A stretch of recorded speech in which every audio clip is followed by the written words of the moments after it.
the medieval Arabic world was intrinsically cosmopolitan, a fact that might surprise those of us who are used to media coverage on the Middle East today. Our daily newspapers inform us about the Yazidis who suffered at the hand of IS, terrorist attacks on Coptic churches in Egypt, and clashes between Sunni and Shia groups in Iraq. This might lead some to think that there is no place in Islamic societies for minorities, other religions, or different interpretations of Islam. But what if we turn this around? The fact that such large minorities exist today is a testament to the fact that very different groups have coexisted in the Arab world for centuries, and that this coexistence has been the norm, even if it sometimes implies considerable tensions. In the West, we sometimes think of Christianity and Judaism as Western religions.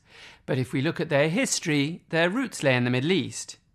Even after the rise of Islam, Arabic came to be a major language for Christian and Jewish theologians, writers, and traders.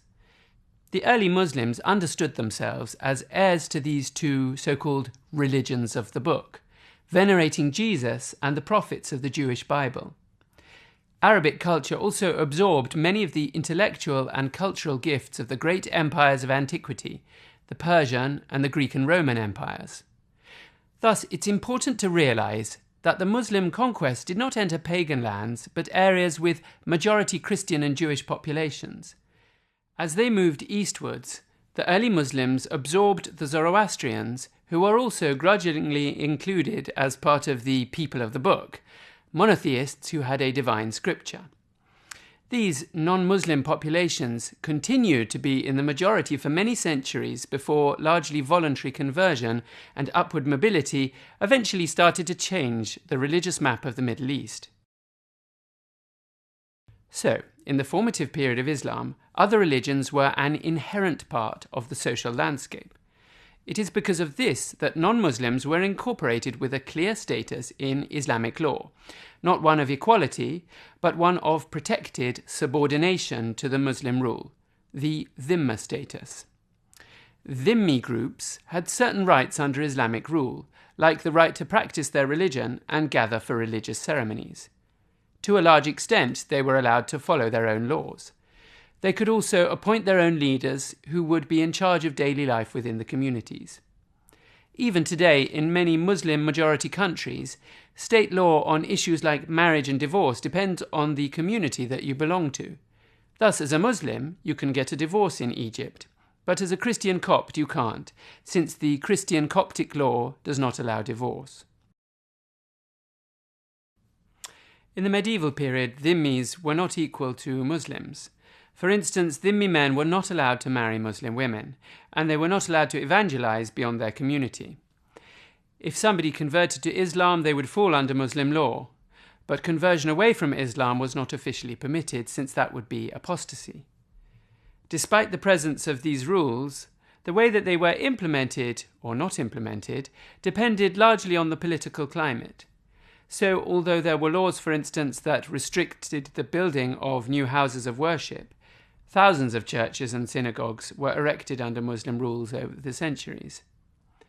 Similarly, though there were laws that protected existing houses of worship, there are many examples where political opportunism led to their destruction. Just as in every society, written laws were not the only rules that governed behavior. The medieval status of the non-Muslim dhimmis may not compare with modern conceptions of universal human rights, but it provided basic protections for safe and productive participation in society. If we compare this with, for example, the status of the Jews in medieval Europe, subjected to perennial expulsions and pogroms, there is no doubt that for many centuries Jews under Muslim rule were much better off than many of their European contemporaries. But of course, different places and times produced different conditions.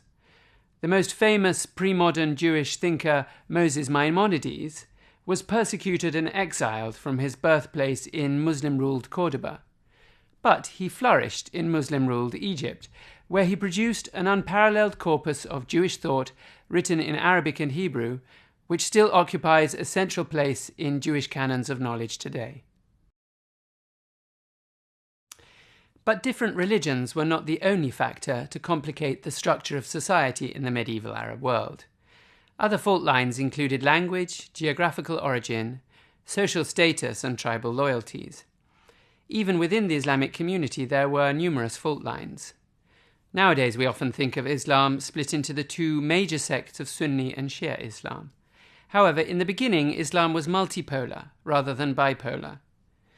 Sunnism began to crystallize around the 11th century, but by that time there were already several competing law schools, including the 4 Sunni law schools that survive today: the Hanafi, the Shafi'i, the Maliki, and the Hanbali law schools. Shi'ism also had many different strands, some of which looked more like Sunnism than other groups recognized as Shia. The 3 major Shi'i denominations surviving today are the Twelvers, the Ismailis, and the Zaydis. Though much divides them, they are united by their veneration for the Prophet Muhammad's son-in-law, Ali. There are forms of Islam which fit neither under the umbrella term Sunni nor under the umbrella of Shi'i, like Ibadi Islam, which is the state religion of Oman. Religious differences sometimes mirror ethnic and tribal lines, but not always. Nowadays, some Muslims and non-Muslims alike prefer to portray Islam as an unchanging religion. Some Muslims stress the timelessness of their religion, while some non-Muslims like to use the same arguments to imply that Islam is still stuck in the Middle Ages. In fact, Islam has constantly changed in response to the world around. Ancient texts have been reproduced and reinterpreted throughout the centuries. In the medieval period, debates in Arabic raged between Jews, Christians, and Muslims on subjects like whether God's nature could be expressed in human language, or if a just God could punish sinners eternally for finite sins. In the modern period, reformist Muslims, Arab nationalists, and Christian litterateurs have debated about issues like how to meet the challenge posed by overwhelming Western military and commercial power. In the bibliography, you can read more about some of this diversity. We must be careful in erecting categories that are too solid. One uniform Islam does not exist, and categorizations like Sunnism and Shi'ism are not uniform either. Religious boundaries are real, but how they are shaped on a day-to-day basis depends on many factors, including economic, political, and ethnic.